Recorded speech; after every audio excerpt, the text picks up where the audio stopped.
You are listening to Missed Apex Podcast. We live F1.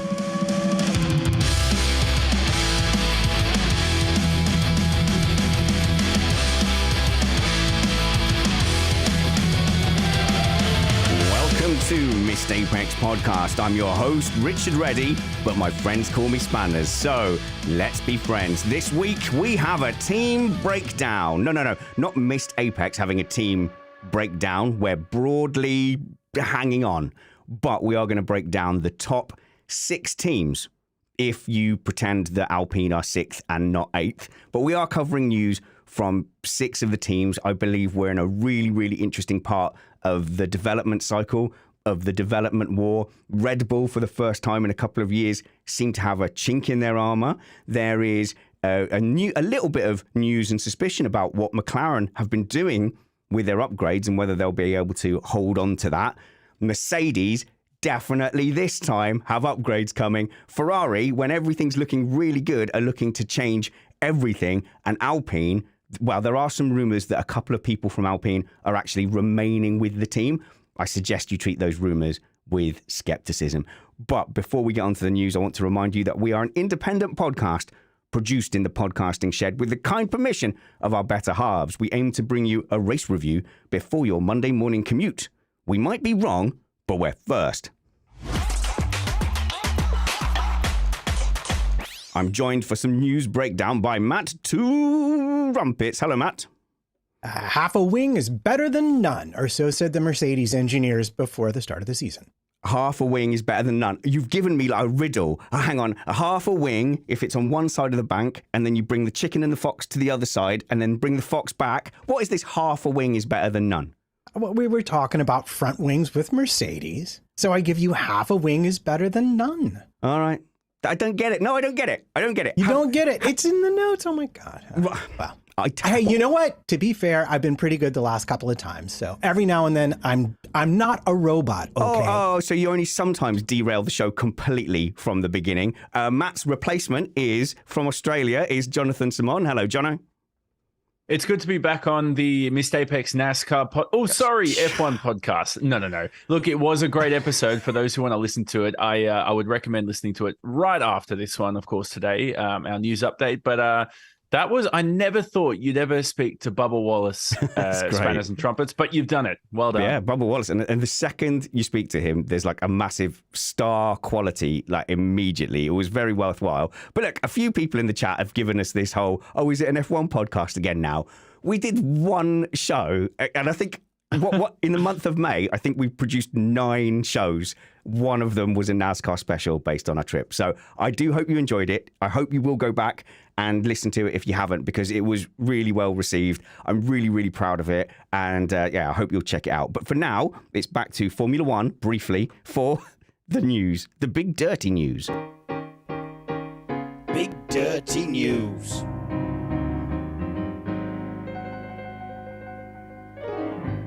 Okay, we're going to start with Red Bull because they have been the team so in control for the last few seasons that people have started to question the very fabric of the universe. No, but it has been an incredibly dominant period for Red Bull. And as with the end of these regulation sets, we're coming to an inevitable period where maybe enough people have moved teams, maybe enough people have used enough Xerox paper that everybody is starting to catch up and converge, and it's completely changing Formula One as a viewing experience. On top of that natural closing in of the regulation set, Red Bull look to have also had a few problems correlating in their sim. Their sim tells them they can go smoothly over bumps, and the bumps tell them that they cannot go smoothly over bumps, and it's been an issue, especially on the street circuits. But to be honest, even in Imola, they were, which does have big curbs, to be fair, they were having problems in practice and in Miami as well. So the season is starting to close in. McLaren are the early beneficiaries of that. Ferrari seem to be looking to the future, rubbing their hands together, going, I think we've got this. And Mercedes have been doing their usual of pinky promising that their upgrades are going to work. But let's start with Red Bull, Matt. what do we think is going wrong at Red Bull? You know, I mean, they're still winning races, they're still front leading everything, but people are starting to talk about them not running away with the championship now, which is interesting. Yeah, well, I don't even know if I'd characterize it so much as things going wrong as them reaching the natural progression of chasing performance and having to make bigger compromises to get the performance. And add to that, your teams that are chasing them are now pushing them to the point where things that previously wouldn't turn up, or if they turned up, wouldn't turn up enough to affect the outcome of the race. Well, now they don't have that margin anymore. We've seen 2 years of development from Ferrari, 2 years of development from McLaren, or a year and a half if you're going overcut, undercut kind of development that we were talking about. But at the end of the day, the margins have simply reduced. So they are having to hew closer to their ultimate margins. And in some tracks, in some conditions, it's not working for them the way it used to. Those problems were already there, and we're now seeing them exposed before the world. Jono, Red Bull, doomed? It's over. The dream's over. I would say it's not looking as bright as I thought it was. Definitely not pre-Australia. I have been on record, I think, on this podcast saying I think Max Verstappen is going to win every race this year. So far, 2 of those races have been proven wrong. Actually, no, wait, 3. I forgot about Australia too with Carlos Sainz. So there's a world where we head into Canada in a week's time, and they are struggling yet again because Canada is another bumpy track. And as Matt and yourself were speaking about, there are bumps. The braking zone at the hairpin is the worst part of the track there. It's a heavy braking zone. It's very stop-start in Canada. That will give us an extra true sort of confirmation, an extra reflection of where this team is heading with their issues. Now, the backstory to this, and as people have known who've watched Formula One, is this has stemmed from preseason. People have blamed this on Christian Horner's off-track issues. I don't think it has anything to do with that. I think there's a development side of this that would have happened regardless of what happened with the team earlier on in the season anyway. And so the good news for us as Formula One fans is we've got a race on our hands. And if Max Verstappen doesn't win this championship, it could be Charles Leclerc, it could be Lando Norris, could be any of the other 2. I don't want to call them number 2s, but so far they are, Piastri and Sainz as well. So emails to Jono, not to me. Well, and to wrap that up, it does paint some silver lining, I think, for Formula One in terms of competitiveness. Yeah. Formula One, I think, honestly, with Verstappen running away, I think Formula One was actually in a little bit of trouble interest-wise, and this might have just conveniently, this problem come along. No, I'm not doing that. But, Matt, we go to Canada, and I think there's genuinely 5 drivers who could win that race now, in my mind. Like, if you look at the bookies' odds leading into all the last 3 events, even though it's looked a bit more open, it has been, you put £100 on Verstappen, get a penny back, and if you lose, they take your house if he wins. But I think now, you could genuinely have a fair outside bet on Piastri or Sainz, but you could have a good bet on Leclerc and Norris. Yeah, I wouldn't disagree with that. And the only thing I wanted to add about Canada is we know a big chunk of it has been resurfaced. I don't have the exact parts of the track that have been resurfaced. And we know that they've added a big amount of grass in between the turn 8 and turn 9 down the back straight. So there will be some track differences adding into this, but it'll be easy enough to see. All you're going to have to do is look at how Red Bull are doing and listen to Max's radio Friday morning or afternoon, depending upon where you are. And we'll know right away if they're in for another painful weekend, because it's been sort of their pattern that if they're not on it from the first practice session, they are now going to struggle to stay ahead of their competition, the Ferraris and the McLarens, for the rest of the weekend. And I'm looking forward to it. It's intriguing to actually have some competition at the front again. And Wes is saying, so not Perez. Now, I'm not being unkind, but it would be a silly bet to put money on Perez, because he doesn't look at any point close to challenging Verstappen. So you would be talking about a dominant Red Bull, Verstappen having an issue, and then even that's no guarantee. So look, this is coming with love as a Perez fan, but even in Australia when Verstappen DNF'd, Perez wasn't there picking up the pieces. That's just not happening this season. And whatever issues are affecting Red Bull, that gap now between Verstappen and Perez, instead of Verstappen being miles ahead and Perez seeing if he can be best of the rest, those issues, this gap is actually putting Perez down at the bottom of that leading 6 cars. So yes, I'm just being realistic when I say you could have a good bet on one of 5 drivers. No, you shouldn't bet on Perez. And I hope I'm wrong. I hope I get corrected. If this was 2 years ago, you'd go early in the season, street circuit, yup, I'll put some money on Perez. For whatever reason, that isn't happening now. So I hope that's not being too unkind. So go on, Jono. I was going to say, I actually don't think it's a bad bet for Perez, because if there's going to be any track, like I did talk about Canada historically being a bad track and bumps and all that. Matt raised a good point. It's been resurfaced. It was resurfaced last year. This is a track that hadn't been resurfaced since I think 2005. So it'd been almost 20 years of bumps that were just accumulating. How much has it been damaged in a year? I don't think it's going to affect the Red Bulls that much. So there's a chance now that they come back straight into form, and Perez is a good bet because maybe he does beat Max Verstappen at Canada. Hello to our Patreon live stream. Maria has made a comment in there saying, as a wise old aunt, I would advise you, all you young people, not to get your hopes up so easily just yet. So I'm going to ignore that. And I am going to get my hopes up that Red Bull are being clawed back into the title fight. Because if you're a Red Bull fan and a Verstappen fan and you want Verstappen to win, that's fine. And I hope you get your wish eventually. I don't think anyone was satisfied with the runaway racing and that huge gap.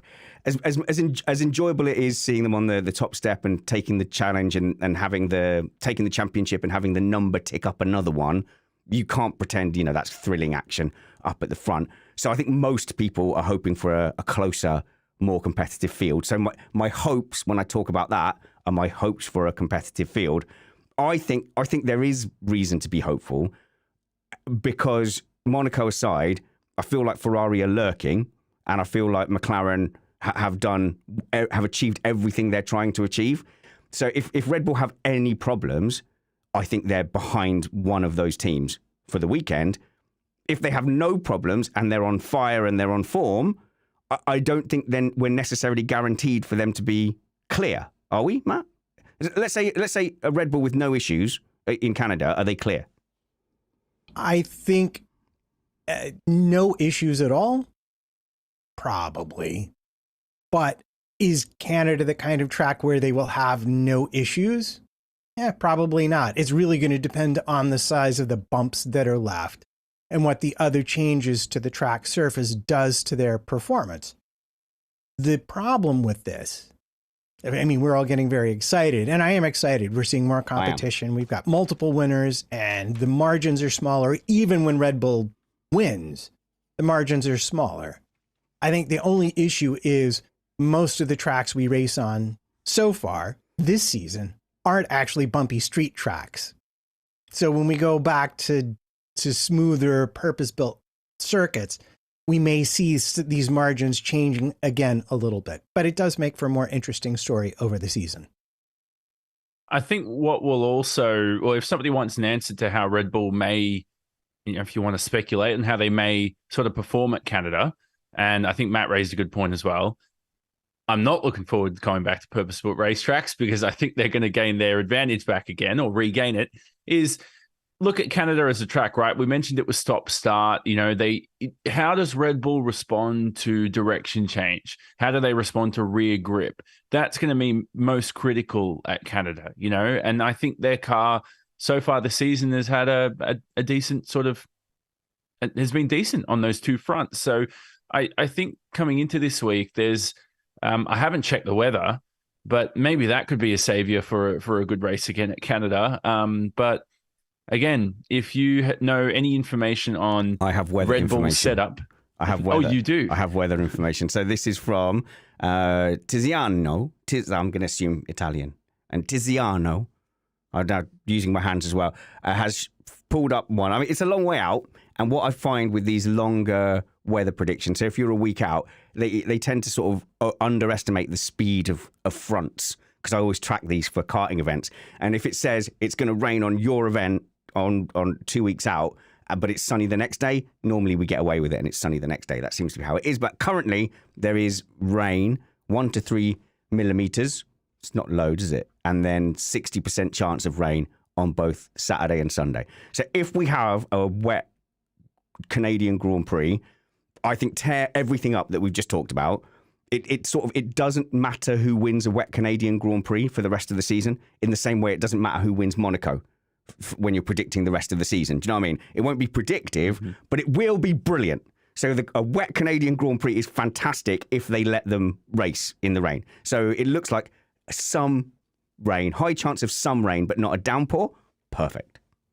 Your percentages are already down about 50% because it's Formula One. And no matter what you say in Formula One predictions, it doesn't happen. So I would say it's 10% chance of rain, not 60% chance. So don't get your hopes up as well. Do you know what, Jono? I've seen plenty of wet Canadian Grand Prix.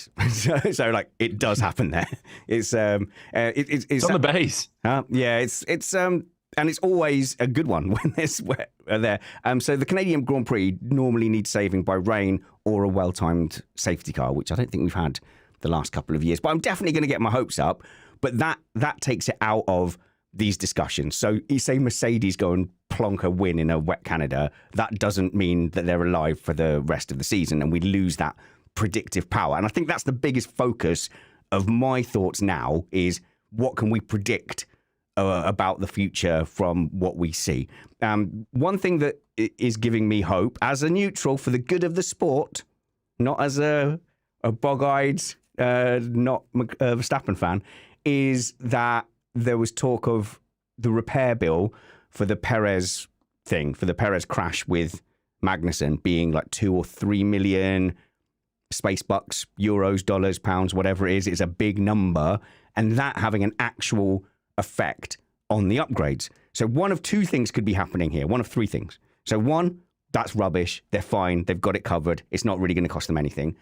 Two, it is going to cost them a lot. They're furious because Perez has turned in on Magnussen, in my opinion. Can't believe the panel were blaming Magnussen on Sunday. I'm never not hosting a show again. But I think Perez, yeah, he could have left that room. Magnussen had every right to be there, and then now all of a sudden they've got this £3 million repair bill, and he shouldn't have been there in the first place. They're livid at him, and they're making that public, or they're struggling with upgrades, Matt, and it's kind of a convenient cover to go, well, that's that we would have had more upgrades, but that Perez, eh? Yeah. Well, I'll go you one better. They had upgrades planned, but now all that production has to be diverted to make parts they need that have been destroyed thoroughly by one of their two drivers. So probably we might see a slightly delayed upgrade cycle for Red Bull if they're having to manufacture parts for Perez to be ready in time for Canada. Yeah. Because, I mean, don't forget, we don't know how many iterations of what front wing they had sitting around the garage when he did that. But that's a lot of, again, Formula One, they make a lot of this stuff themselves, and it is not a zero-time procedure to do that, especially a lot of the carbon fiber stuff. Yeah. So it might indeed, as you say, impact their development schedule in the short term, at least. And of course, everything that makes their life more complicated makes the racing more interesting these days because it reduces the margins and gives people better chances to sneak in those little wins here, there, and everywhere. Yeah, and Vivek's making a great point in our Patreon chat, patreon.com/missedapex, that maybe the reduced wind tunnel time and cost cap penalty, is that still having an effect? I think the cost cap penalty's gone, isn't it? That one's served. That's in the past. Yeah, but they do have reduced wind tunnel time, especially did Mercedes finish second in the constructors last year? So they took the second biggest hit, and McLaren and Ferrari, then there's a bigger gap between them and Red Bull. So towards the end of the season, you're being negative, Matt, about returning to the purpose-built circuits. And I was like, no, I don't think it is like all, but it is. It's Spain, Austria, UK, Hungary, Belgium, Holland, Italy. So the next 7 after this are purpose-built tracks. And it's a good point because gradually each race, the margin is sort of reduced, to the rest of the pack with Red Bull. We were noticing this back at round 3, when we headed to Australia.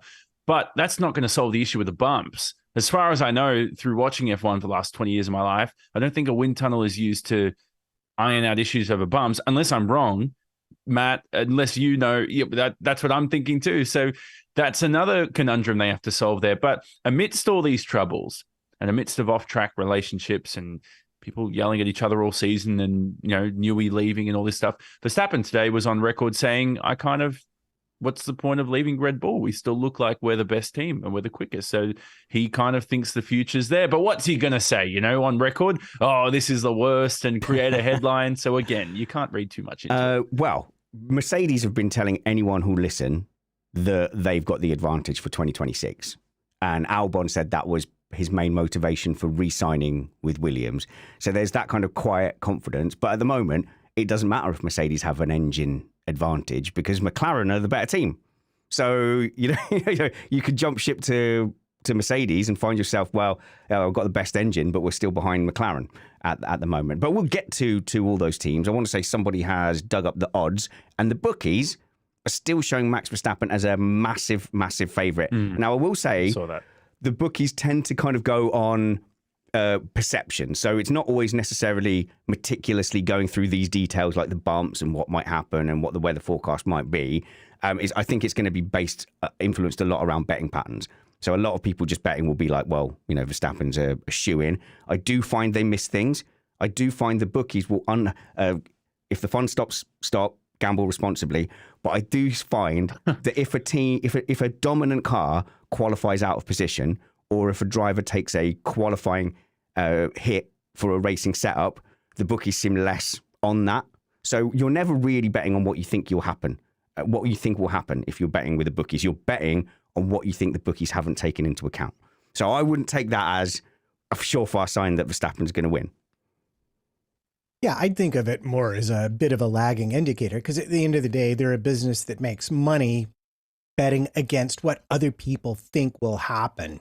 And that's going to be a very big, large number of people, most of whom won't be nearly into the weeds or the details in the way that some people are, possibly me. I might be talking about me here.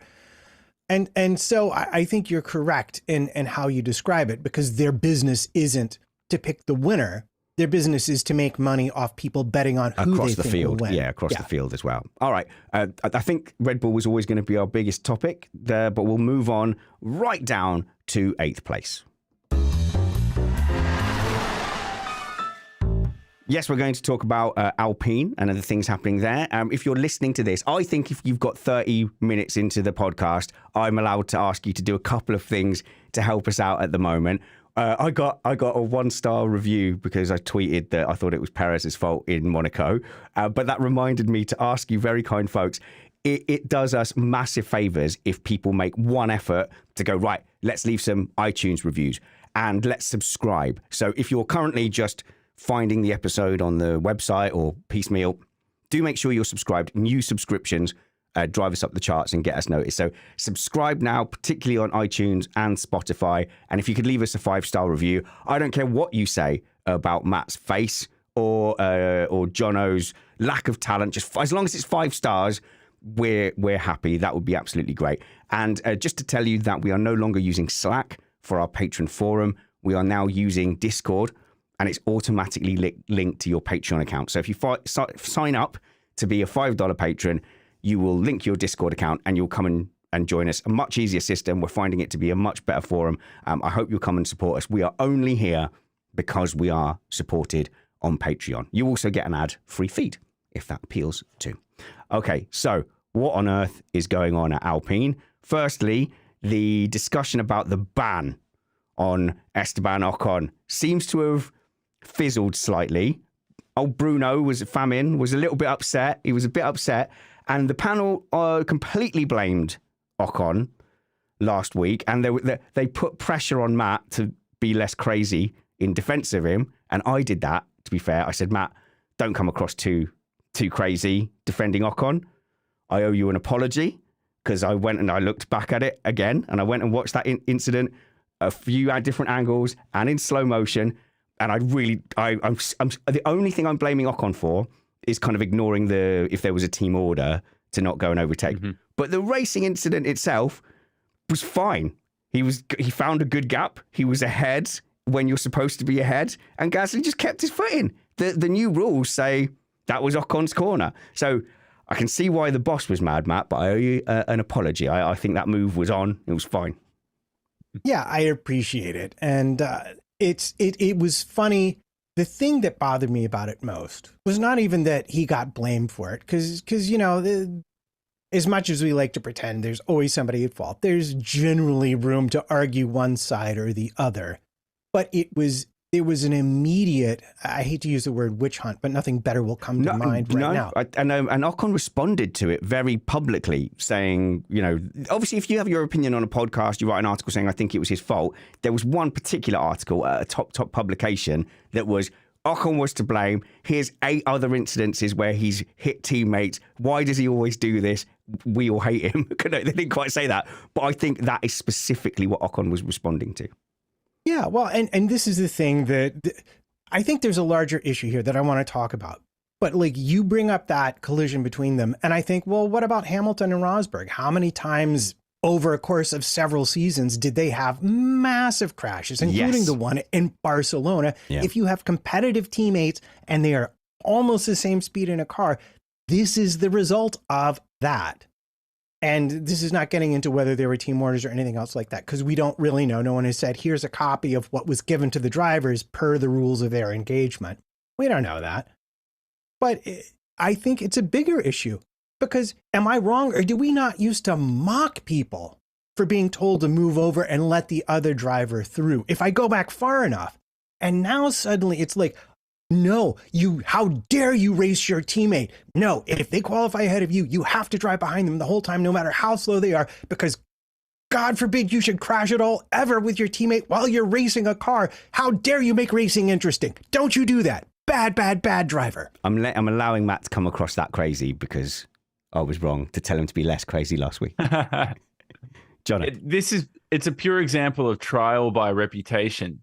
I think if Ocon doesn't have these previous incidents with teammates and all the other, scuffles he's had in the past, it wasn't his fault. It wasn't his fault in the moment either. Every time I watched it, I went, why is he copying abuse on the internet? Now, we don't like to see that, right? Spanners, with your, you've got 1-star reviews and Ocon's been blasted for his driving. That's just bullying on the internet, So, it's sad that I've heard Ocon deal with this, but I think he's kind of, if I'm not mistaken, is he confirmed he's racing at Canada? No, it's not. Is it confirmed?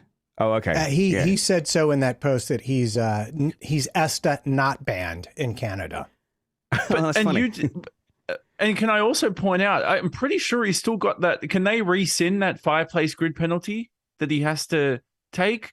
Like, come on. When you watch Spanners, you hit the point perfectly in that with our current rule set. Is that not his corner? Yes, I know. I think looking back on it, it's totally his corner. I think people then want to interpret the rules differently because there's a wall there, because it's Monaco. But in any other situation we've had now is when people are ahead at the apex, the outside car has to yield. And Gasly really just kept his foot in because he couldn't believe that Ocon had made that move. I guess they'd been told not to, or there was some kind of order, or he was just upset that he'd been done. But I do want to say that Jono's got a good point, because when I saw that incident, I was so quick to say it was Ocon's fault. And I did think that first time watching it. But you might be right. Trial by reputation might not be entirely unfair. I think Ocon does have a reputation of having these incidents with his teammate. But then you've got to break down, are those individual ones his fault? Why does he seem to come together with a range of teammates? But Jono's right. It was trial by reputation. I would take Esteban Ocon and watch him any day of the week pull off a move at that corner, which is, like we know, it's very hard to pull off a move heading into the tunnel. But I would take him over any of these other scrubs I've watched racing the last 15 years that wouldn't do that move and just go along like they're on the grid and whatever. Like, I would take that any day of the week. I don't care whether it was an incident or not. That to me is entertainment, and I like to see it. Joe, I'm gonna repeat my least successful tweet of the last week, which is: do we not want to see race car drivers drive? And it depends which driver it is as to whether it's acceptable. So Hamilton and Verstappen and Senna get praised for these do or die moves, and that's what makes them a great. But when we see Magnussen doing it at the back of the grid and always sticking his nose in, trying to make that last desperate move work, he gets absolutely slaughtered for it. And what we've seen is Ocon getting slaughtered for racing as well. So are we becoming, or are we only listening to the negative voices at those incidents? So it's probably different people slaughtering Ocon, different people slaughtering Magnussen, but each time it feels like there's negativity just because there's so much social media. Yeah, and this is the thing that bothered me a lot about the media response to it until I think Julian Palmer finally came out and said, you know what? I don't think that's a penalty on Ocon. All the media ran with Ocon, team wrecker, Ocon, teammate crasher. But if I'm the media, if I'm in the media and I see everybody else is writing that article, well, then I'm thinking, should I be looking at the opposite of this article? And I think three things. He was Perez's teammate. Perez has a huge fan base. They definitely came together. Sometimes his fault, sometimes not. But anyone who's a Perez fan will always think Ocon it was always Ocon's fault. Is a Every single person. one was Ocon's fault. And I would say the same for Alonso. He was Alonso's teammate. The only person to do better in terms of points scored against Alonso than Ocon was Hamilton. They did have their moments. Some of them were Alonso's fault, some were Ocon's fault. But if you're an Alonso fan, they were always Ocon's fault. How dare he? And then the third one is, of course, the classic incident at Brazil with Max Verstappen, where his team principal said, you have fresh tires, unlap yourself on Max. That wasn't his. And they crashed. And all the Max fans blamed Ocon for unlapping himself. That was silly. But you have these three massive fan bases that automatically will assume everything is his fault. So that's part of it. Part of it is the media not really doing its job, fully contextualizing what's going on here. And Jono. No, wasn't he gaslighted?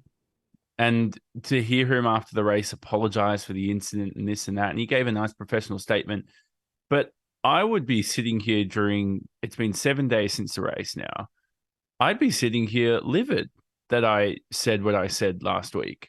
Because if anything, I think this is going to sound like a very bad take, and I'm willing to say it, but I think he's owed an apology for the stuff. Who? From number one, from the fans who had a go at him online, for the fact that he pulled off a move that at any of the other racetracks on the calendar, he pulls off cleanly.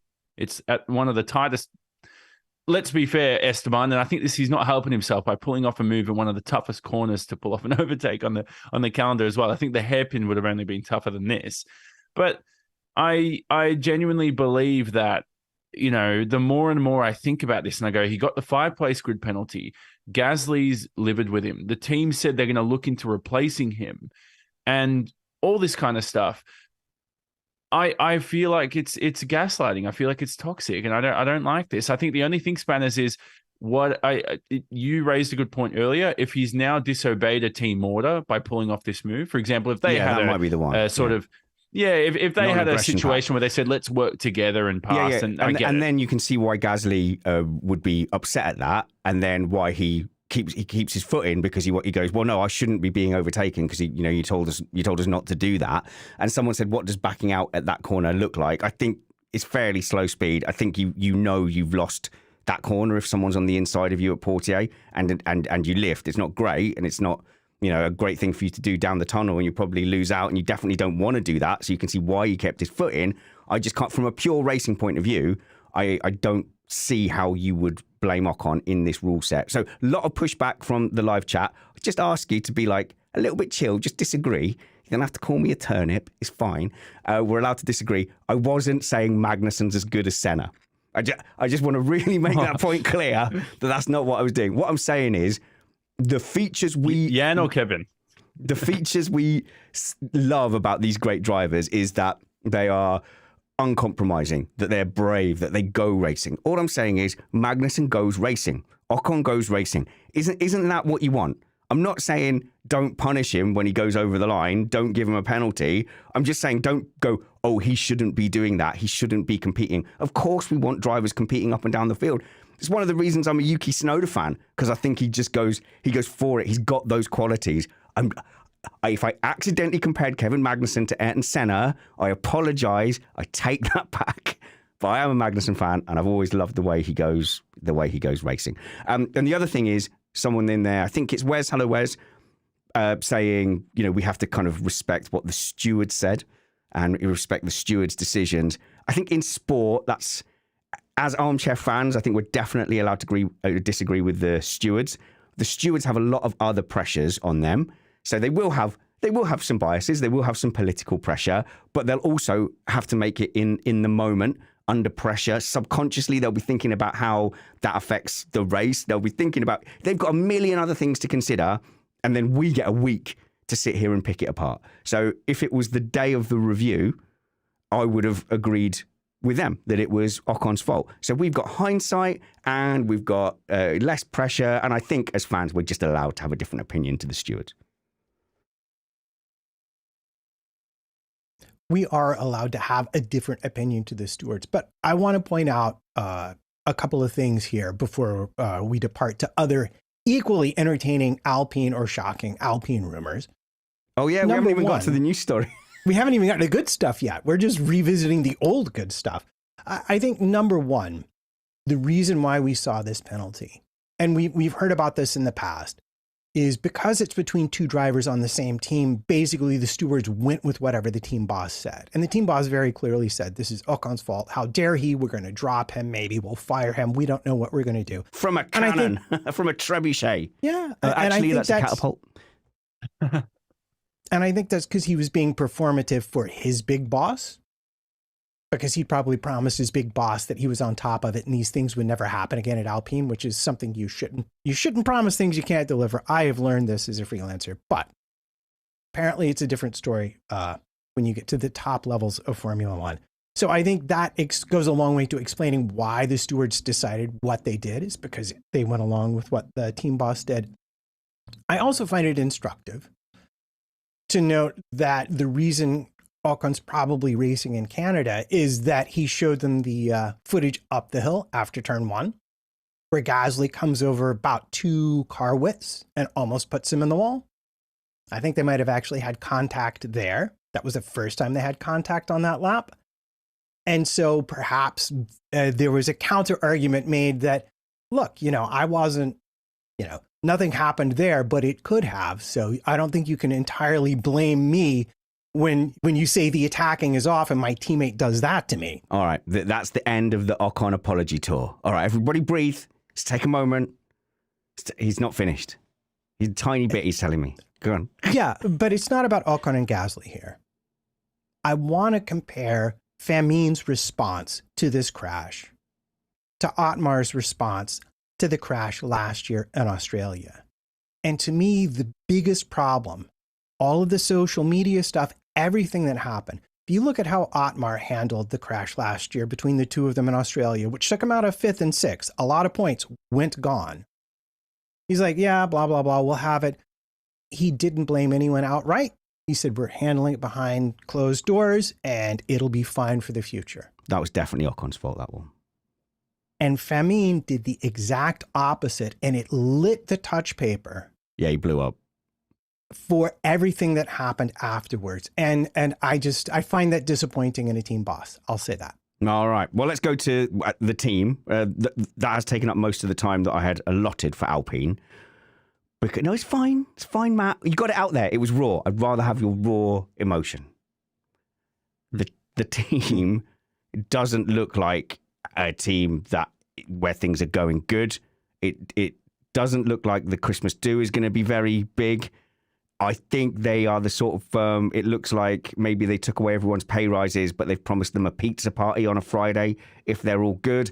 Like something's not happening there. They're either firing or losing people. Is my perception. Is the only time I hear about staff changes at Alpine, it's bad and that they're losing someone.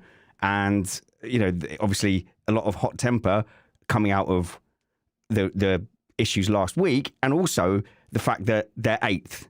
Like they're actually eighth. They're actually a works team in eighth, Matt. So what's going on? What's the core problem? Well, I think the core problem is they fired a lot of very competent people last season, heading into their development. Then they ran into problems with their chassis. I heard they failed a lot of crash tests, which cost them time and budget and gifted them a very heavy, underdeveloped car for the start of the season. They have gradually been fixing that. But the latest thing that has happened is that another 20-plus year veteran of the team, going all the way back to Renault, Rob White, who was their operations chief, has now been let go.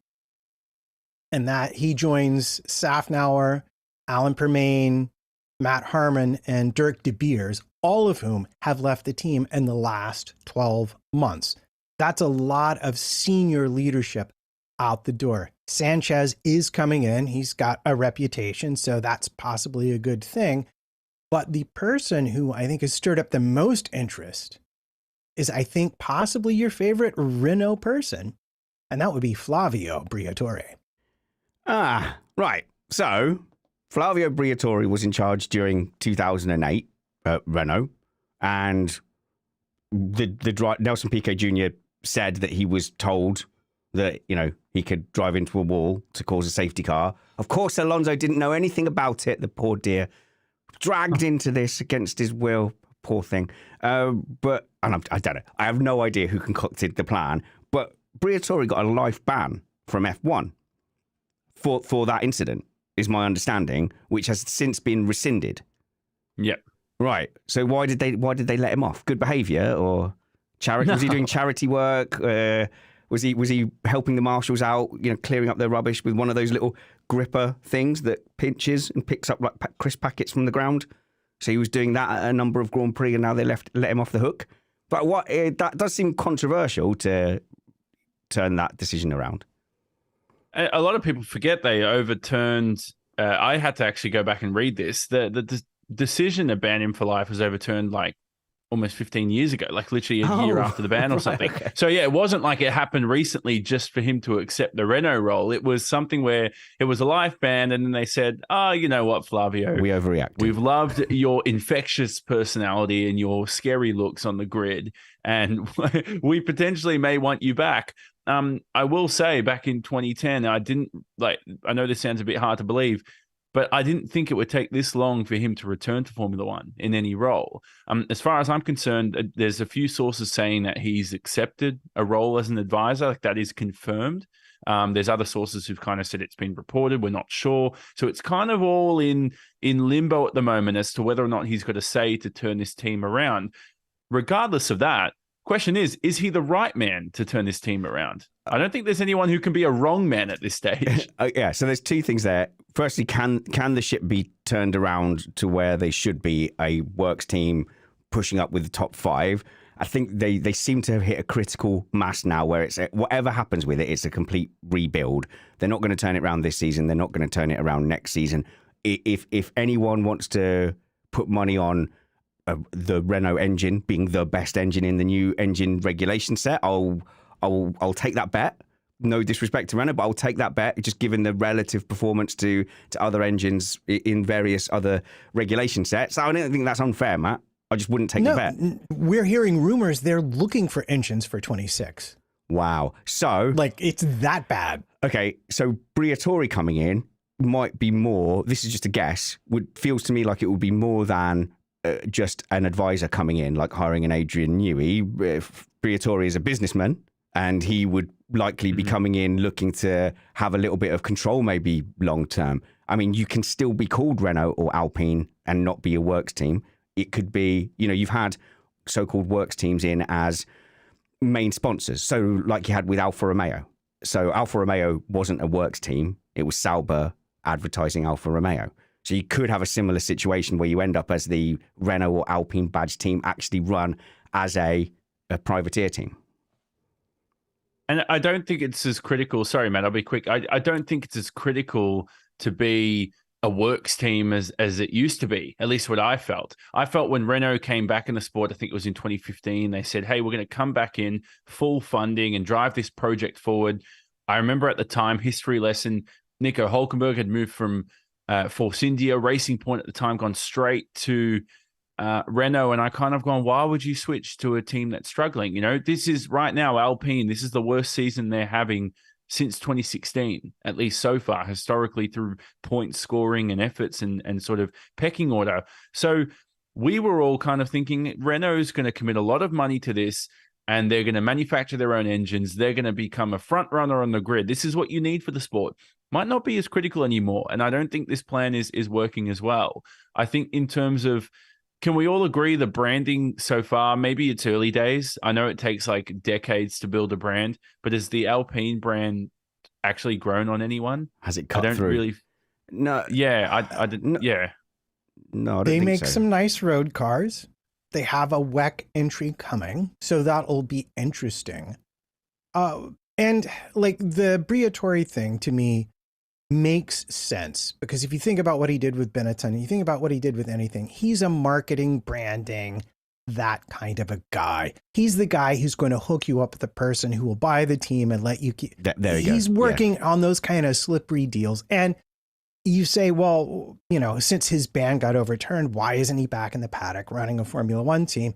And the answer is the FIA swore up, down, left, and right they were going to appeal his lifetime ban from motorsport. The way they enforced it, by the way, was they wouldn't sanction anything where he was going to show up.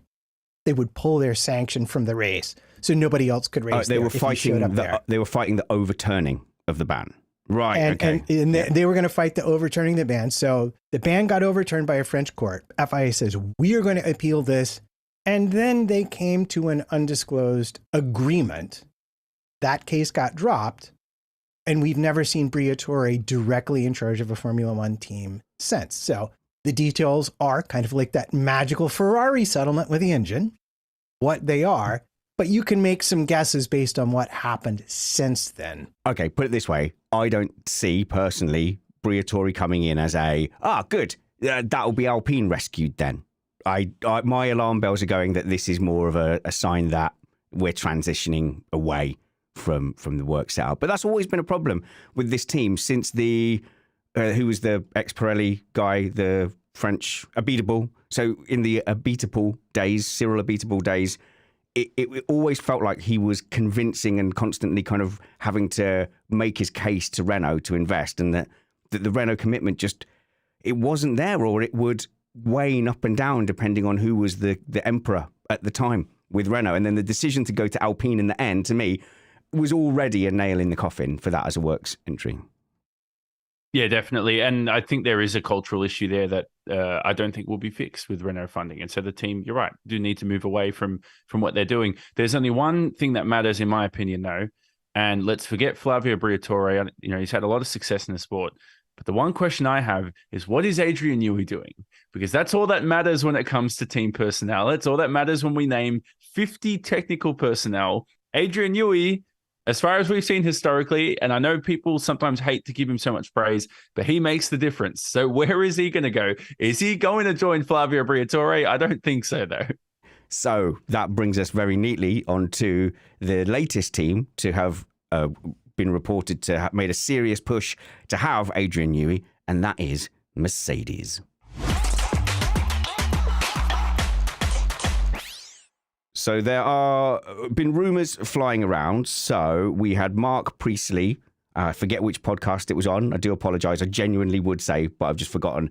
But was a source that was then widely quoted as saying that the Ferrari Adrian Newey deal could already have been done, and he could be signing for Ferrari, and it could have been signed at Monaco. Now, my bar for believing Adrian Newey is off to join Lewis Hamilton at Ferrari is really low. So I almost pre-believe any rumor that comes out. So I bought into that hook, line, and sinker. Then there was another rumor that hasn't been done, and that Mercedes have offered Adrian Newey a deal which includes shares in the team. And to that, I put my hands over my eyes and said, I'm not listening because my eyes are closed. But that is unsettling for people who would want to believe the previous rumor that the deal with Ferrari is already done. So what do we think? it feels like it isn't decided. I had believed the rumors that it was decided. It feels like it's still in the air. Well, I think it's going to come down to the two leading contenders, I think, for Newey. Ferrari for a whole bunch of kind of obvious reasons, and Aston for a whole bunch of very obvious green reasons are probably your leading contenders. Because we've heard that Stroll has made him an quote-unquote offer, the kind of offer I personally dream about getting for any number of things that would set me up for the rest of my life, having very little to do unless I really wanted to. But I don't know. I can't see at the end of the day, probability wise, I think Ferrari. I think that's your best bet. I think so too. No, all joking aside, it's not just hopium. To me, that's the most romantic one. You know, Hamilton was listed on his list of people he wished he'd work with. They are a company that can throw a lot of money. Look at the Hamilton deal. Like, if you think that Newey's getting an offer from Ferrari, it's not peanuts, is it either? The checkbook seems fully open. So we were talking about Renault's commitment to F1, and where's that? That Ferrari seem committed. So Vasseur does seem to have just an open checkbook. Someone has said to him, secure whoever you can at whatever price. Let's just win the F1 championship, because that will, you know, do wonders for whatever, for Ferrari, for Fiat. So, but going back to Mercedes, because that was just my excuse to link into Mercedes, was Jono bringing up Newey out of the blue. You hobbled my intro, Matt, by talking about half a wing. What were you on about? Well, we have seen from Mercedes a redesigned front wing that showed up in Monaco on George Russell's car. And it is the first, for those who read those sorts of aerodynamic tea leaves, it is the first solid indicator that Mercedes have established a path for themselves and are beginning to have a handle on what really needs to be done to make this car competitive. So in that sense, it's very interesting. It's a big step. They are committing themselves. And I will remind you all that it's an aerodynamic handshake down the car, and it all starts at the front wing. All of their weird little bits that were mostly peculiar to them have disappeared. They have something that looks like it's going to work, and finally increase the envelope of performance to encompass both higher and lower speed turns, whereas before it was pick one and suffer in the other. So Aston Martin have got a similar thing, haven't they, where they seem to have had to have picked between slow speed and high speed. So that, like last season, they were good in the low speed corners and struggling in the high speed. They've swapped that, and it's done them not only harm in their lap times, but also their tyres don't survive as well. So I'd love to get Summers on and find out what this dynamic is between choosing low speed and high speed performance, and like really pick apart like how the teams go about that. And so I think, are most teams abandoning, which one are they abandoning? They're abandoning high speed to be better in the slow speed? You want both, of course. You want the maximum amount of coverage. What happens is one design tends to be better in one, worse in the other, and then you try and slowly edge your way towards the both category. But frequently when you get to getting the other one working, you then lose the first one. This is like, pardon me for bringing up golf, this is like, how are you driving the ball? Great. How are you hitting your irons? Terrible. You know, it's like when one thing starts working, the other thing tends to stop. So getting that wider amount of performance, that's where it's, I mean, this is what we've seen McLaren say, for example. They're like, well, you know, we see the aerodynamic improvement we expected, but we're seeing a bigger improvement than we anticipated in our simulated lap times from our actual drivers. So they have a happy surprise on their hands. Well, at least for one of the cars. Am I right, Jono? Am I right? Yeah, there was some confirmation from Lewis Hamilton, whether fans want to believe it or not, because as soon as A headline just says Lewis Hamilton. Oh, there's debate. It doesn't even matter what he says next. Yeah, But let's do that. Let's do the clickbait. Well, after Monaco, Hamilton had a very interesting interview, basically saying that George Russell has extra upgraded parts, and these front wings and these extra upgrades are going to make the car better, as Matt's talking about. He thinks that that's going to be more on George's car throughout the year, and that's why his qualifying's been struggling this year. Right, we'll talk about his qualifying struggles for sure, because there was a Mark Hughes article. I think it was the Mark. Yeah, that's the one in the race. I do like to credit. Yep, that's correct. And the article, when we were reading about it, basically stated that the gap between Hamilton and Russell cumulative in terms of their qualifying totals throughout the season. It's not as far as people think they are, even though the qualifying battle is Russell 7 to Hamilton 1. I've got some issues with the article. I'm going to argue with the top journalists in the land.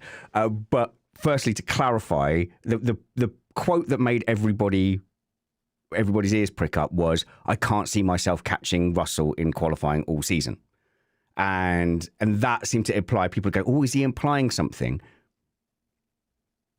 And he wasn't implying something. He specifically stated after qualifying that George Russell, I'm 2/10 down heading into qualifying compared to George. And that's what Lewis said, because he says that he's going to have the upgraded parts. And that makes sense because Lewis Hamilton's leaving the team. They're not going to give him that favoritism. But on that note... No, I've got to stop you. Because I think it has come out now that it was Hamilton's choice to not run that new front wing at Monaco. So one of them had to have it, or only one could have it. And he just said immediately, well, if I break it, then I'd have to go back to the old spec and therefore have to break Parc Fermé. So if there was something went wrong in qualifying, it would be a pit lane start on the race. And he was like, in that case, you go for it, you have it. So loads of conspiracy theories around that. But it actually would make sense in a way to start favouring Russell now. Early on in the season, I could see why they'd go, well, Hamilton was performing so much better last season. Let's make sure upgrades go at him so that we know for sure. Let's just use Russell as the benchmark. But now that we're sort of approaching the end of the first half of the season, you've got to start supporting your number one driver. This is going to be your team leader next season. I'm pretty sure with an Antonelli next season, that seems to be all the noises. I think Antonelli has spent more time in a Mercedes F1 car than he has had at home eating, his mama's spaghetti. He's been in and out of test sessions. They are priming him for 2025. So you should, if there is going to be one car getting an upgrade, do give it to George Russell now. It makes complete sense to start favouring Russell.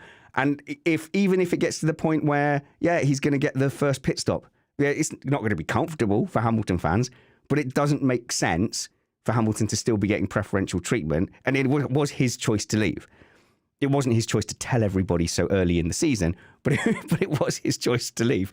So that's the situation that they find themselves in. The more interesting question is, what has led specifically, because I don't believe there's been massive favouritism towards George Russell, what has led to this rather stark 7-1 qualifying margin for George Russell? Matt? Math. Right. Right. And this is a classic. And I discussed this earlier in our patron chat, which, by the way, if you join and you hook your patron up to the Discord, you can come tell me how wrong I am in person on our chat. But it's the classic flip a coin. If you flip a coin 10 times, you'd never get 5 heads and 5 tails. We flipped a coin 8 times. We've gotten 7 heads and 1 tail. It's not really entirely unusual, especially if you look at the qualifying margin, which Mark Hughes calculated is 0.062 of a second. It's not as far off as we're thinking it is. Okay, interesting. So I'll start this by saying I think George Russell is qualifying better than Lewis Hamilton this year. And I think that's why it's 7-1. I think George Russell is doing the things you should do. I think he takes a far more pragmatic approach to qualifying. I think Russell might be willing to do the 95% laps. Every now and then. Yeah, you're going to pull one out of the bag and there's going to be a miracle lap sometimes. You're going to get a Hamilton Singapore 2018 sometimes. But I think Hamilton isn't willing to do the 95% laps. I think he's trying to go for the ultimate lap every time. And that has been my criticism for years and years and years, back to the Rosberg days. I always felt, back in the days where you could have 2 good new tire runs, because now it's frustrating, to be honest, now that you have most of the qualifying segments have 1 used tire and 1 new tire, because it kind of makes the used tire run is almost useless. It's only if you mess up the new tire run, and then you're compared to other people who messed up their new tire run and only say, just let them have some tires. Let's go racing, or let's make a rule that you have to use used tires in Q2 so that we all have used tires in Q3. But I honestly, that criticism I've had with Hamilton is, when you have those great laps, they're amazing and you're a miracle worker. But I've always been yelled at for saying he's not the greatest qualifier, because more often than a lot of the other top drivers, he doesn't deliver that ultimate lap when it comes to the time Q3. Now, this is my issue with the Mark Hughes article, is that I think too much focus is put on the final gap of the final lap that counts. My argument would be, if you watch the sessions from Q1, Q2, Q3, if Hamilton makes it to Q3, the laps where Hamilton does deliver a good lap, he's level or ahead, he's there or bouts. I don't think the actual pace gap exists. It's that he's too often having the scruffy laps where it doesn't count, and Russell's having less of those. And that's why George Russell is progressing through to Q3, making those grid positions and out-qualifying Lewis Hamilton. So I think the gap is real. I just don't think we should dwell on the final lap. Sorry, I've waffled for a while, and I'm going to continue to waffle. No, Jono. I just a quick one. I want to clarify. It was the 0.062 was average lap time of the course of the season, not cumulative, like I said, because I know there's going to be somebody already who's left a comment on YouTube. Delete that now that you've heard this. Now, the next bit is isn't that qualifying spanners, though, is to nail a lap in the clutch. And I think Lewis has had a career of doing it. But the 7-1, I get this whole flipping the coin thing, and I get it. Like, sometimes you can, but like, George has had the advantage of Lewis. I haven't felt since 2022, since these two have been teammates, I haven't sat there and gone, wow, Lewis is going to have George here in qualifying. I have said it in the race, and there's been a theory from a lot of people, backed by no evidence, that Lewis does set up his car for the race. And I think it's evident that we don't need evidence here. That's fine. Yeah, no, we don't. But Lewis is much quicker in the race, and so that can also play a factor in it as well. Yeah, and this goes back to Bottas, who would frequently out-qualify him and then just not be able to manage the tires. So you can say, is that driver skill? Or can you say that is inherently how they are choosing to set up their car? To have that tire advantage in the race matters more than that 10th or 2. But you can also fundamentally say, and this is why I go back to the 7-1 flipping the coin thing, because remember, these cars are a moving target. They get developments added, and it changes the way they behave, and it changes the driver interaction with those cars, where they find these margins, where they have the confidence. And the issue right now with the Mercedes is that it's a car that doesn't really particularly like to turn. It takes its sweet little time. And that just simply might be costing Hamilton that 0.5 tenth that it doesn't cost George, because he fundamentally approaches the corner slightly differently. And that's why, someone said, like, this is not a margin to be concerned with. And I agree. It's not a margin to be concerned with. If Russell was winning all the races too by 3 or 4 or 5 places, hello Perez, then maybe I'd be worried a little bit more about it if I was a Mercedes person. But that's not what's happening here. Okay, well, I'll say the unsayable, though. What if Lewis Hamilton's qualifying strategy has never been good? And what I've complained about the whole time about always going for the 99, 100% lap isn't statistically the best way to get an average better result, right? By the way, Bottas beat him in 30% of qualifyings, if I recall hearing that stat correctly. But let's say that he hasn't taken the best approach to qualifying, but in cars that he really gets on with, and at a younger age, he was just good enough to overcome not a good approach to qualifying. And now at 39, in a car that doesn't suit his driving style and isn't performing particularly well, he isn't good enough to overcome that, what is essentially, it's the all or nothing approach in qualifying, and it's just not working for him. And we're starting to see that it's not a good approach. On top of that, Mercedes seem determined as well to find that perfect lap. So if they've got their one soft tyre run in Q3, they're looking at it like, okay, let's find the exact optimal, exact most beneficial track conditions. And if that's the very last lap, if that's going under the checkered flag at 1 second to go and then setting your lap, so be it. But then they're running into traffic, yellow flags, problems. And that has also, I would imagine, if I'm right about that, that's driven by Hamilton. That's his approach. And then, and then they get caught out, and then these stats, start to catch up with them. So I think it's the perfect can be the enemy of the good. And that's my personal feeling. And like I say, obviously I have more of an opinion on this because I track the drivers I'm a fan of lap times more during qualifying. These are just the patterns I've observed over the last 10, 12 years. And just one last thing before we move on. George Russell today said, I'll leave this. First, I'll give you the clickbait stuff, as we like to do here. Sick. It's good that Lewis is leaving us now. That's not the end quote. No, he's basically leave it there. We've got to leave it there. We've got to move on. No, we've got to go. He said, it's good that Lewis is leaving us now rather than in 2021. Because he's basically, the quote is sort of insinuating that it's good for the team as a whole that he's leaving us at a stage where they need to sort of rebuild. And sort of him leaving is sort of a sign to go, let's reset, let's rebuild, let's put this team into a new era. So when I read that headline by some news sources, my eyes went, what? And then I realized. Okay. I found it a little, clickbait aside, because I sort of fell for that as well. I actually found it a little bit of a weird admission, like saying, okay, well, in 21, I wouldn't have been in a position to take over and be the team leader because he would have been the natural replacement, him and Bottas. So I get that. That's fair.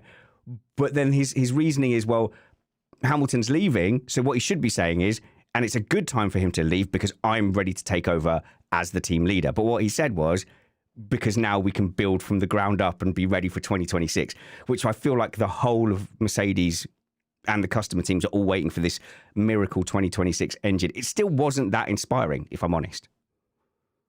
Shades of our friend Beatable, isn't it? Oh, well, just wait until 26 when we have a new engine and a huge engine advantage again over all the other competitors. That's not what you want to hear if you're a Mercedes fan. You want to hear, we're going to be up there at the sharp end, competing for race wins and a championship next year. All right. I think pick a team, Matt. Pick a team, any team. We promised people 6, so I'm trying to do at least 4. I mean, who can really count to 6 anymore these days? I think the most interesting thing is, I think we need more stuff with the McLaren. I've been hearing some things about McLaren, but they're not ready. They're not ripe, are they, Matt? They're on the vine and they're green. So I don't want to say anything. I don't want to go there. I don't want to go there. I actually, the Aston Martin one is less interesting. It's just detailing all their problems, really. Yep. They think they've identified their problems and they're not going to solve them. So I might skip the very excellent summation. Good job. This is about there, isn't it? So I might actually skip the team because Ferrari is they've got new suspension. Great. Well, they're going to change. They're thinking of swapping their front and rear suspension to go pull rod front, push rod back to match Red Bull and what McLaren have also for Lewis's arrival. Genuinely, for a moment, I thought you meant they were going to switch the front and rear suspension. I went, that's not going to work. That's not going to work. No. So what I'm actually want to do is finish off talking about the Concord Agreement and the C6 tyre. So let's hand over to Matt for the C6 tyre because Pirelli, oh man, you know how I don't want to be too negative about this because I want it, but for years and years and years, people have been going, these one stops on street circuits are a bit rubbish. If only we had some softer tyres to play with. And then people have been saying that consistently and correctly for ages and ages and ages. And then Pirelli have gone, do you know what? I've just had this idea out of the blue. What if we had a softer tyre for street circuits? So C6, Matt, good idea or not? Oh yeah, it's a great idea, and I can explain. I think from a Pirelli point of view, why you wouldn't have been seeing that earlier is because there weren't simply that many street circuits relative to the overall length of the season. But very clearly, street circuits are a hot topic for FOM. And Pirelli has rightly said, for a low speed, high downforce circuit, we need a different kind of a tire. We don't have it. The obvious thing is to extend the range in a softer direction. The other thing they're working on, and I want to bring this up because no one will talk about it but me, is they're going to update their construction to help fight overheating, which is a major cause of degradation, and the teams constantly have issues with it. And I think they're going to do that because the idea of dropping altogether the tire blankets has simply been, memory hold, gone into the circular file, if you will. So we're going to have tires that should do better thermally, and we should have a softer compound for the Monaco-like circuits, Singapore, etc., and so on. Now, let's hope that when this C6 comes in, Matt, that they actually use the tire, because if you remember back to 2018, they had the hyper hards, hyper softs, whoopty wops, and all these different tires. Well, I don't even remember the names anymore, but the hyper soft was the softest of all the compounds. But at the time, a lot of teams refused to use it because it essentially was a qualifying tire, literally, would last a lap and then would severely keep teams out of favor. They wouldn't want to use it. So why not, Matt, introduce that tire and make it mandatory? Why not bring back, we've got a rule where it says it needs to be mandatory to use the tire, whatever. Bring back this C6 or bring it in next year. And then why not introduce a rule where you need to use it, I don't know, like sort of a Qatar situation, use it for 2 of the stints or do something like that. Because what Pirelli are claiming, and you sort of touched on it a little bit, is that they're going to bring this tire in this time, which was previously known as the Hypersoft in a sense, but they're going to try and reduce the overheating, as you've talked about. And so it might actually be used next year. So for people going, well, they tried doing this 6 years ago, this time they say it's going to be different in 2025. And so again, if you want to get your hopes up about that, feel free. But I know with a lot of this tire stuff, it doesn't always pan out as good as they hope. So you've got ultra soft, ludicrous soft, and then plaid soft, Matt. Yeah, dangerous soft. Yeah. Yeah, you forgot dangerous soft as well. Yeah. But is this just a proposal, or are they doing it? No, it seems it might be a proposal, but it seemed to me sort of the way they talked about it, it was reasonably nailed on. Mm-hmm. There's enough street circuits. They need a tire to be able to extend the range that way. Because at the end of the day, we all understand how this works. The tire either degrades or wears, or some combination of both. You lose lap time, so you have to come in and get a new tire. And that new tire is fast enough that you can make up for the amount of time you spend changing it. This is obviously a huge issue at Monaco because it's one of the longer pit stops of the year, and the tires last forever. So anytime you have that combination, Singapore's another very long pit stop. Anytime you have a long pit stop, what you have is teams realizing that, yeah, it makes more sense to drive slower and do fewer pit stops than it does to come in and put on new tires because we can't make up the difference. So the other thing we could look for with the C6 would be that it is a fast enough tire for long enough that it's worth the 27, 28 second pit stop and the amount of laps I can run it.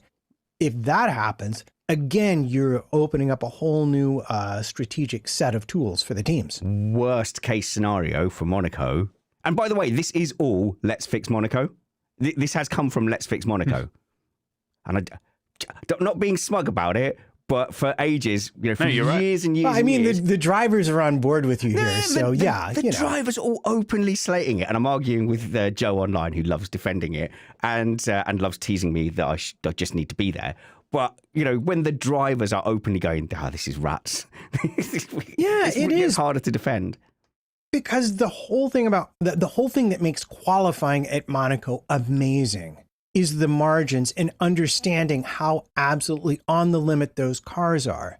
But if you take a car, imagine racing Brad, but all of you were driving 8 seconds a lap slower. I could, if suddenly, exactly. If Brad deliberately went 8 seconds a lap slower, I could keep up with him just. This is the thing for the drivers. The challenge of Monaco and qualifying disappears when you drive the cars that slowly. In fact, it becomes almost the opposite. Like, we're going so slow, literally the tires won't stay warm enough anymore to make them last this long. And that's what needs fixing. And there was a rumor, or not rumor, sorry, there was a story actually that came out today. James Vowles was talking about how the weight of the cars is going to increase in 2026. He doesn't think many teams are going to hit the minimum. I don't think we're going to have time to touch on that topic. So I'm just going to go straight into that and mention it, because isn't that, I know people say heavier cars means, longer braking zones and it means easier to overtake.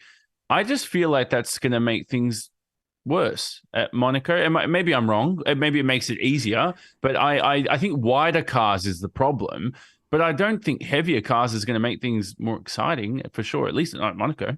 But I don't want to do 2026. But I'm happy to continue the subject we were talking about after Matt's comment. No, I meant, that's what I was trying. I'm trying to relate it to that in a sense. Okay. Badly, but yes, an attempt was made. But yeah, go on. No, sorry. Are we just going to ignore that? So we don't think that even because No. I think are there any solutions to Monaco? Tires aren't even right. So weight, length, and width all play an important part, and this impacts on how the tires get used and what kinds of tires can be brought. The issue with the pit lane, though, is not a fixable one. And that is the biggest one. So, I mean, I know you had the suggestion, and it's been suggested elsewhere, to just bring back the soft tires. But you're just going to have people driving. Oh, no, wait. Yeah, no, my suggestion is to not go.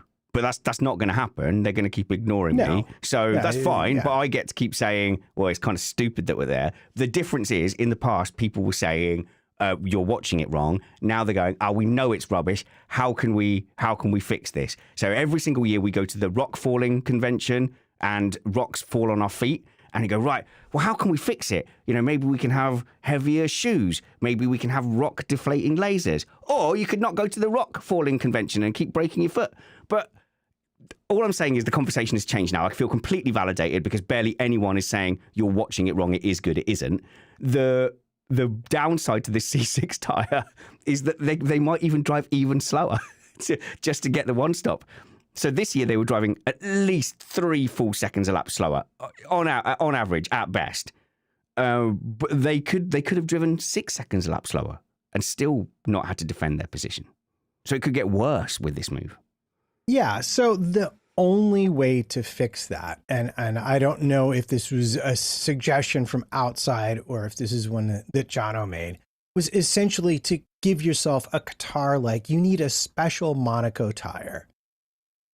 That means that this tire is only safe for 20 laps or 30 laps.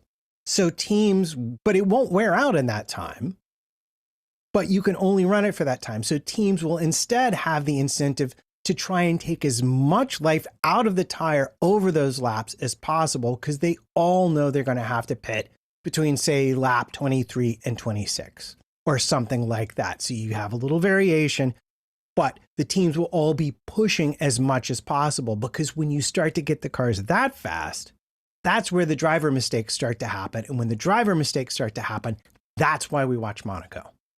It was my suggestion, Matt. I wrote it into our notes, was have a Qatar kind of like, they had the 18-lap tire stint, whatever they had last year, but that was for different reasons. Mine is more for entertainment reasons, in the sense that have 4 pit windows at Monaco, but you overlap some of these pit windows. So you don't just have everyone pit at the same time, because that nullifies the effect of everything. You overlap windows, so somebody can go, well, I want to pit on lap 10, but the window ends on lap 20. Then they're on their third tire when somebody's just about to pit for their second. And so now you have a variable. It gets confusing a little bit, but what that does is it encourages people to push on the tire and not drive to Formula 2 pace, which is what Mario Osola has said. It was. But so it's not enough to mandate 2 stops. That's not going to save Monaco. You've got to do what Jono said and go mandate 4. So have your C6, but you've got 4 of them for the race or whatever. You've got to go really extreme to save this. You've got to go extreme, because the utter lack of ability to overtake means nearly anything you do, mandating stops, softer tires, the teams will find a way to make Monaco as boring as possible. Because when you can't overtake, the most boring strategy is always going to be the most sensible one. And at best, everything we've talked about now is going to mean a few cars swap in the pits. That's the grand prize. The grand prize for all of these solutions is that some cars might switch positions during pit stops. None of this solves the fundamental problem that you literally can't get past. Second suggestion, don't clean up the carbon fiber debris. People will get punctures. Oh my God. Yeah, just let them go. Yeah, that's it. No safety car in Monaco. Whatever happens, no safety car. That's the new rule. And Magnussen, Latifi, Schumacher and Mazepin are all guest drivers next season. And then that's it. Just go. Good luck. And there's people on the team radio going, how many of them are left? How many are left? We've still got Latifi and Mazepin. So wait for the Mazepin safety car window, debris window, and then come in. Yeah, so that could be, there you go. I think we found our solution. No, make it an invitational, take the points away, make it special liveries, have a big long party. That's the solution to Monaco. One topic left, and it's the Concord Agreement. Guys, you got excited about this. Nothing about these Concord Agreements ever makes me interested. So I'll leave it to you guys to tell me why I should be interested in the Concord Agreement. Do you have 8 minutes? Here's how it got brought up, is because there was an article that came out talking about how F1 are going to talk about this Concord Agreement. For people that don't know, it's kind of like the collective bargaining agreement in most sports. You know, think of it that way in a sense. And it needs to be discussed, because there needs to be a new one from 2026 onwards. And in the past, there was a quote saying Bernie Ecclestone used to pit the teams together, you know, because it sort of diminish their power and all this kind of stuff. So that got brought up. Now, a lot of details came out about what is going to come up in the next Concord Agreement, which I think is going to be a healthier discussion, I hope, between the teams in Formula One and Liberty and everybody involved.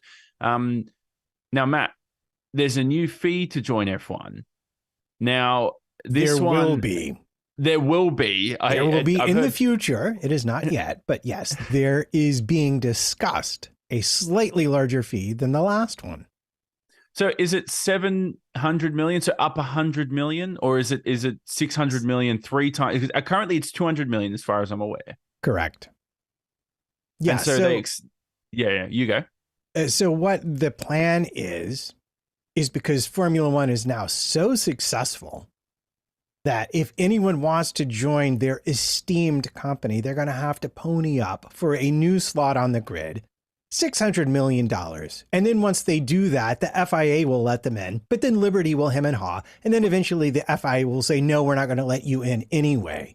That's not actually in the notes, but that's what's going to happen. I guarantee it. They're committed to no more than 10 teams, and they're never going to change that unless the EU or some other large country swings a ban hammer at them. Having said that, after 2 years, in 28, they've decided that they're going to be so successful from 26 to 28 that if you decide to join in 28, we're going to charge you an extra $100 million and ask for, before you pay for your team or your staff or your facilities or all your research and development to have your team on the grid, you're going to have to start by giving us $700 million. And I can't think of anything more anti-competitive or more monopolistic than what the numbers they're putting in here right now. So what alarms me with that most of all is obviously this comes off Andretti being rejected their bid to enter the sport. And we've heard all the blasphemous quotes about not allowing that team in and all that kind of stuff. But apparently the Ferrari fee will be capped at I'm not going to go into details, but Ferrari basically get a fee for just existing. And I get it. You know, some people argue that they make a huge difference. Yeah, I approve that. Ferrari, they're a great team. And I've always said they should get the historic payments. Yeah, I agree. It is equality-wise, when you look at it on paper, if somebody who's never watched Formula One, you go, why do Ferrari just get all this money for doing nothing? They just exist. But you kind of realize, well, they do bring a lot of sport and fan base and a lot of sort of the money that comes into the sports through fan share in a sense. So there's that aspect Don't of Williams it as well. get that as well? Don't Williams get something? There's a historic teams payment but Ferrari gets its own, I'd call it like a founder share payment, because they're the only team that has run all of the modern Formula One races. The only one. So they're viewed in a sense, it's like a partner's or a founder's fee. They don't really have shares like Liberty or anything like that, but they've made such a contribution to the sport. The sport said, well, you know what? We feel like it's acceptable to give you some taste off the top. But it was sort of a floating number. And they're going to fix it so that it takes less of the overall revenue. So more of it goes to the team. There was another topic sort of brought in on this in the new Concord agreement, is that the cost cap would expand to 220 million. Almost 100 million increase, somewhere around that range. Now, it wouldn't include stuff like maternity and paternity leave, which is very important for staff well-being and all that kind of mumbo jumbo. But where I think is important for the sport. You mean looking after people? Well, for our purposes Come of to fans America, watching my the friend. sport, Get woke, it Jono. doesn't. You know what I'm saying here. As a fan of the sport, I'm not watching. Wow, I really hope Mercedes are giving paternity leave. Yeah, for that engineer. Those young mothers just need to pull themselves up by the bootstraps, Jono. They need to whack that baby into a branded backpack and just march back into work.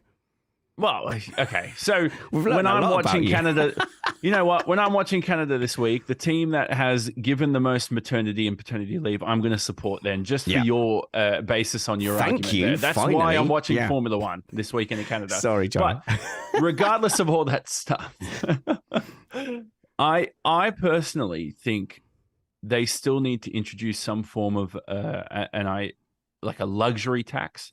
So instead of just having a set cost cap at 220 million, have a soft cap. So something like 150 million. But if you spend anything above that, there's a hard cap at 220 mil that says you cannot spend above that point. But anything above 150 mil, you then get taxed on. And that tax is then added up and then given to the bottom teams who are struggling, helping them grow and make things a little bit more competitive. Then what you're doing then is keep making those teams competitive, more sustainable. Everybody wins in a sense. Then that makes it easier, in my opinion, to introduce an 11th team, a 12th team. Now, I know Liberty can't franchise these teams like they do in US sports, but I think it's an important part for the growth and future of the sport. I think they should do that. Yeah, and the thing here, just to go over what you mentioned and to sort of wrap this topic up, a lot of what they're talking about is just bureaucratic rules, things that weren't in the cost cap, they're going to put into the cost cap. So it's not really the teams spending more money, but by putting it in the cost cap, it makes it simpler for everybody to deal with. And maternity and paternity leave are not going to be part of that. There was a bit of a fuss about it, but it shouldn't be. That shouldn't be a cost that is fixed in the same way the cost cap stuff is. Yep. The thing that bothers me most is the sense of the sport of the valuation of the teams. Because Maffei, I think, was quoted at one point as saying that even like, say, Sauber, your last place team, is probably worth more than $1 billion. And I mean, maybe if it was a tech company supported by venture capital, maybe you could make argumentations for that kind of, but value is what someone is willing to pay for a thing. And I'm not seeing anyone paying $1 billion for a Formula One team. And I'm getting worried that the business is getting a little over its skis, if you know that metaphor, a little far over its skis with regards to how things, because they're working out good now, they think it's always going to be that great in the future. Okay. Firstly, there's no way arguation is a word. I'm not looking it up, but that does bring us to the end of our time. Go and follow Jono, who is at Johnny S8, ESS number 8 on Twitter. Link in the show notes below. Follow Matt at MattPT55. Follow me at Spanners Ready as well. Links to all the usual things in the show notes below. We'd really appreciate if you consider becoming a patron at patreon.com/Missed Apex. Get an ad-free feed. Come and join us in Discord and know that you're supporting an independent creator. That's the only reason we're able to do all this. Coming up, we've got a slightly altered schedule. Canadian Grand Prix is late for us, so we won't be going live until 11:30 p.m. UK time. And your panel will be me, Matt, Brad Philpott, and Catman for that Canadian Grand Prix. But the schedule does not allow for a patron live stream on the Friday, but we will have some midweek content on Wednesday or Thursday. Until we see you next, work hard, be kind, and have fun. This was Missed Apex Podcast.